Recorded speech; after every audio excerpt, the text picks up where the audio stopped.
Спаси ги, Господи, Твоите луѓе и благослови го Твоето наследство. Дарува им победа над непријателите на сите наши православни христијани и со крстот свој заштити го Твоето жителство.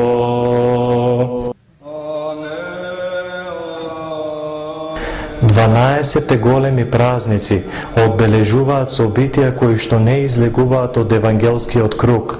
За разлика од нив, на празникот Воздвижение на честниот крст или Крстовден се прави спомен на настани кои што се од значително подоцнежно време. Празникот Крстовден е голем празник во православната црква и тој се празнува на 14 септември по стариот календар, односно на 27 септември по новиот календар. На овој голем празник црквата ги повикува верните да одадат благовејно поклонување на самиот животворен крст, на кој што Спасителот претрпе страдања заради нашето спасение, на крстот како орудие на Христовата победа над гревот и смртта. Светата православна црква прави поклонение на Светиот крст Господов 4 пати во текот на годината. Во третата недела од Великиот пост, наречена крстопоклона, на Велики петок, на 14 август и на 27 септември. Празникот Воздвижение на Светиот и животворен крст Господов е востановен во врска со следните собитија од историјата на црквата. Прво, чудесното јавување на Светиот крст на царот Константин Велики. Второ, наоѓањето на Светиот крст на Голгота. И трето, враќањето на животворниот крст од Персија.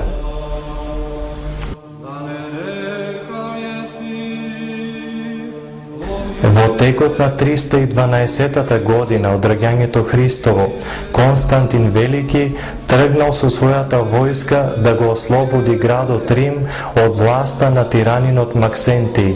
Неговата војска била многу помалу бројна и послаба од онаа на непријателот и затоа тој барал помош од Бога, кого што се уште не го знаел. Еден ден, кога сонцето заоѓало, тој видел на небото блескав крст со надпис под него: "Со ова ќе победиш." Истата вечер самиот Господ му се јавил во сон на Константин и му заповедал да направи знаме кое ќе личи на крст и да нацрта крстови на шлемовите и штитовите на своите војници. Со силата на крстот, Константин Велики успеал да ги победи војските на тиранинот Максентий и влегол торжествено во Рим. Видението на крстот се повторило на Константин уште 2 пати. Тоа придонело да се засили во него христијанската вера, така што најпосле тој се решил да ја прими и да се покрсти. Ова негово решение се зацврстило и од фактот дека мајка му, царицата Елена, била веќе христијанка. Таа и тој се придружени од православната црква во соборот на светите и се наречени рамно апостолни, зашто како и апостолите и тие ја распространувале ревносно христијанската вера.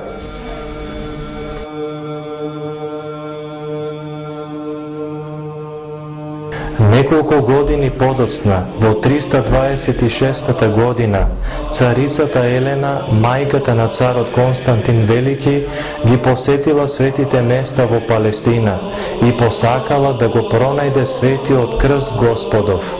Според кажувањето на некој стар евреин, почнале да копат и набрзо биле откриени 3 крста, но како да се дознае кој од 3 крста бил крстот на Спасителот? По советот на архиепископот Макарий биле допрени крстовите еден по друг до една болна жена. Штом се допрел до неа Христовиот крст, таа оздравела. Во тој момент минувала и погребна поворка со некој починат. Откако го допреле животворниот Христов крст до мратовецот, тој веднаш воскреснал. Овие настанати чудеса ги разрешиле сите сомневања. Архиепископот Макари застанал на специјално издигнато место, го воздигнал високо крстот за да може целиот многоброен народ да го види и да му се поклони, и го завратил крстот во сите насоки благословувајки, а христијаните се поклонувале со стравопочит и извикувале радосно и умилително: Господи помилуј. Мноштво незнабожци и евреи поверувале во Христа и ја примале христијанската вера. Царицата Елена наредила на истото место да се изгради Божи храм, посветен на настанот што се случил, на воздвижението на крстот. Според пораката од својот син Константин, Елена се погрижила да се издигнат цркви и на другите места, каде што се случиле евангелските собитија. Света Елена земала со себе како дар за својот син дел од светиот крст и клиновите кои биле пронајдени таму и со кои некогаш биле заковани рацете и нозете на Богочовекот Христос. Останатиот дел од крстот бил ставен во сребрен ковчег и се чувал со страв Божи во Ерусалимскиот храм Воскресение Христово. На Велики петок се изнесувал на Голгота за поклонение.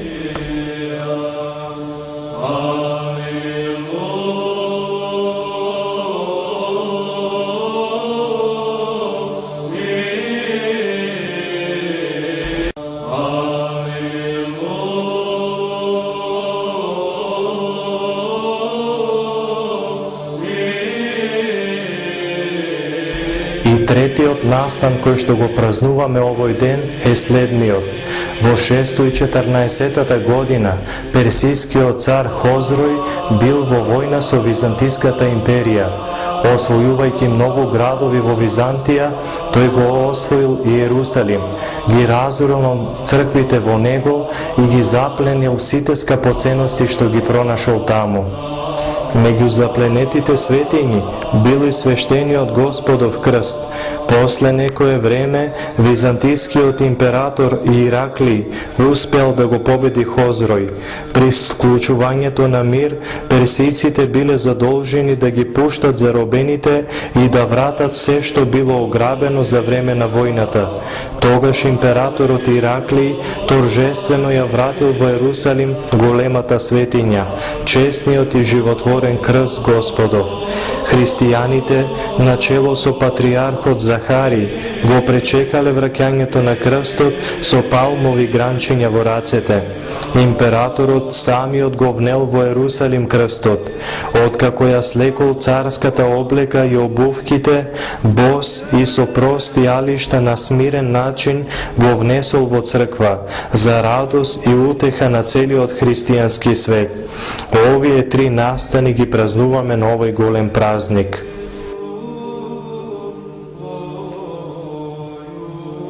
Крстот е знак на вечна победа, но победа не од овоземен карактер.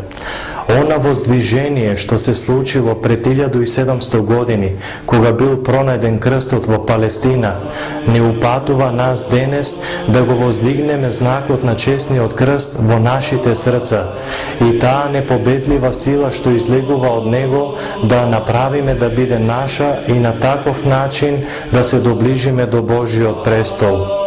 Крстот значи страдање. Крстот не значи лесен живот, туку сецело принесување на себе без остаток.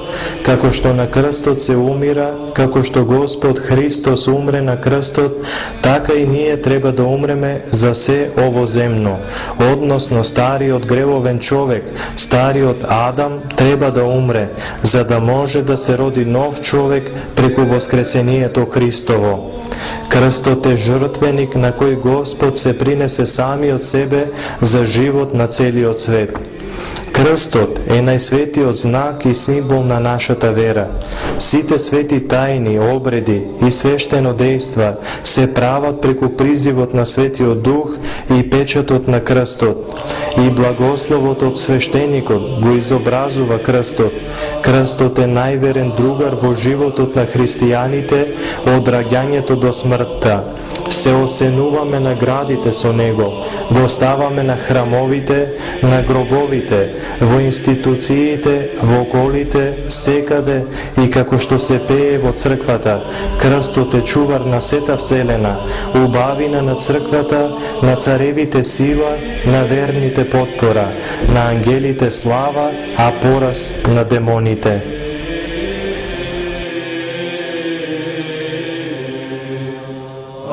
Во Старечникот пишува на едно место како Свети Јован еднаш ги прашал демоните од што се плашат најмногу. Овие одговориле принудени од неговата благодат, што била во него од Бога. Се плашиме најмногу од она што го носите на врат, се мисли на крстот, од она што го јадете на литургијата и од осветената вода. Така пишува во Старечникот. Значи Господ ни го даде неговиот крст како духовен меч со кого што се браниме од демоните, како што и нашиот народ вели, бега од крстот како ѓавол. Со векови на овој ден, на крстов ден, архиереите стоејќи на средина на црквата, обкружени со многу свештеници, го подигале крстот високо над главите на собраните верници и ги осенувале со него сите 4 страни на светот, додека хоровите за тоа време громогласно пееле: Господи помилој.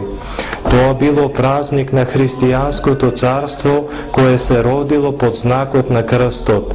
Така, празникот на воздвижението на честниот крст е празник на победата на христијанството над царствата, културите и цивилизациите во овој свет.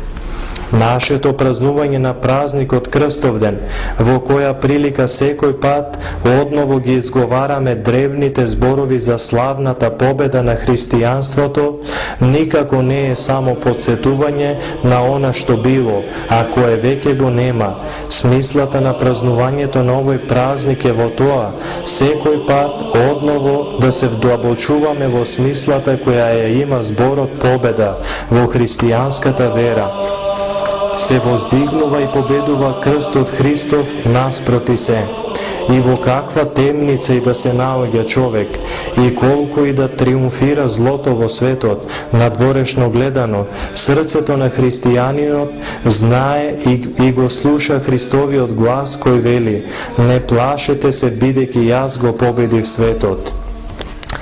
Типикот на православната црква дава упатство за овој ден, крстов ден, дека се пости. Ако се падне од понеделник до петок, се пости строго без зејтин, додека во сабота и недела се пости со зејтин. Да се поклониме на крстот Христов и да ја призиваме неговата сила, за да не сочува преку целиот живот.